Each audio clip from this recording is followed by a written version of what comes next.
जी साढ़े अबाई घर की रास्ता जा रहा है। अबाई घर जड़ा है सारे थे को कौम आबाद है, खींगर जट खींगर और तहसील सुहावा ज़िला झेलम। चकवाल रोड तो तकरीबन जड़ा है वो 1 किलोमीटर है। बड़ा खूबसूरत वैली है।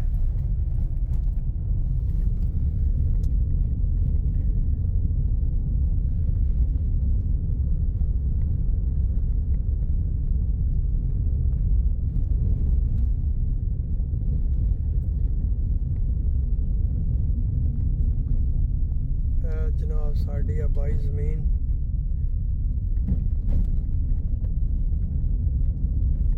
जिहड़ी असी लोगों ने इनहेरिट की है अपने फोर फादर्स कोलों। बड़ी खूबसूरत वैली है, ज़बरदस्त।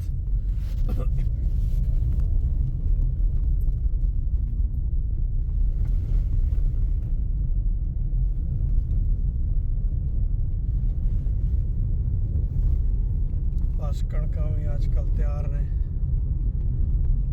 बारिश की वजह तो थोड़ी जी जी डिले हो गई है। कुछ तो लोग कामयाब हो गए ने कट्टण ते कुछ जड़े ने वो हाले यानी कि इंतज़ार कर रहे हैं कि बारिश थोड़ी जी ख़त्म हो तो फिर कटिए।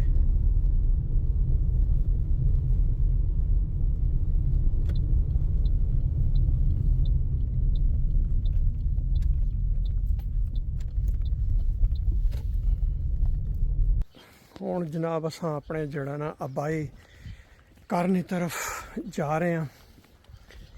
ये जड़ा है कब्रिस्तान है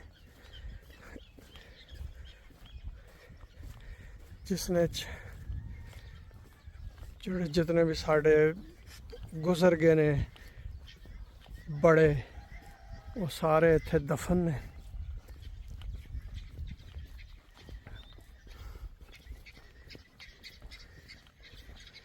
और मौसम भी बड़ा खुशगवार है इस वास्ते। देखो कि परिंदे भी जड़े ने वो बड़े चहचहा रहे ने।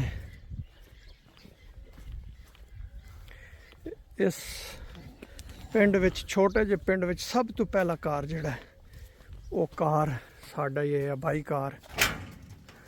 राजा नवीद साहब खोलिया दरवाज़ा ते अंदर आए।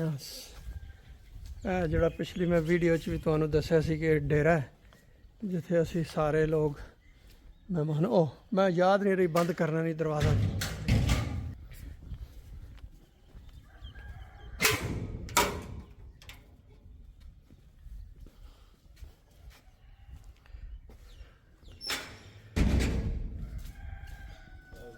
हाँ जी क्या हाल है?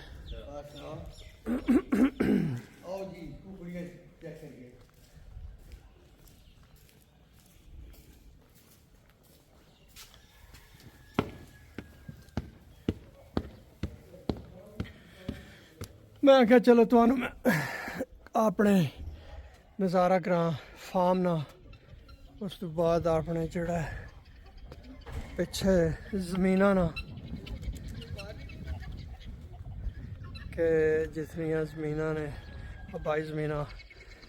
ये छोटा जा साडा गाँव है, सारे जिसने रिश्तेदार ही ने, लेकिन साड़ियाँ सारियां ज़मीना जितनियां ने ज़्यादातर ज़मीना वो इसने परली तरफ ने, इस गाँव ने परली तरफ।